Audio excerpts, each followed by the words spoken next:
B'investiment ta' 3,500,000 euro l-kumpanija BMIT inawgurat data center ġdid ġewwa Smart City.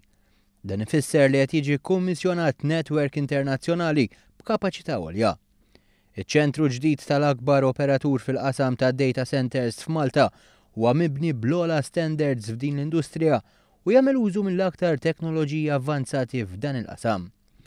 Il-kap eżekuttiv tal-kumpanija fisser kif ix-xogħol kompla jiżdied fl-aħħar 3 snin. Tinħossu illi bil-volum ta' xogħol li hawn u bil-klijenti li għandna f'das-settur kien hemm bżonn li ninvestu iktar biex nżidu l-kapaċità tagħna li noffru servizzi lill-klijenti tagħna. BMIT ħabbret ukoll netwerk ġdid veloċità għolja li jaqgħad iċ-ċentri tad-dejta ta' din il-kumpanija f'Malta, l-Italja u l-Ġermanja flimkien mal-Internet. Dan in-netwerk ġdid ser jipprovdi kwalità għolja fil-qasam tas-servizz tal-Internet lill-klijenti tagħha.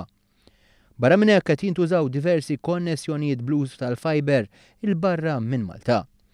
Christian Samud żied jgħid il-miżuri li ttieħdu mill-Gvern komplew isaħħu dan is-settur u kien għalhekk li setgħu jerġgħu jinvestu. Wieħed mis-swieq li l-iktar nofru servizzi huwa fl-online gaming. U l-istrateġija ta' dan il-Gvern kompla jibni fuq l-istrateġija tal-Gvern ta' qabel u da settur kompla jikber. Allura aħna ħassejna li kien żmien waqtu li nkomplu ninvestu biex insaħħu l-pożizzjoni tagħna. Min-naħa tiegħu il-Ministru għall-Ekonomija, Investiment u Intrapriżi Żgħar Chris Cardona tkellem dwar l-importanza ta' investiment bħal dan. Għall-klijenti tal-BMIT qed jużaw infrastruttura u aċċess għall-internet li huma uniċi f'Malta.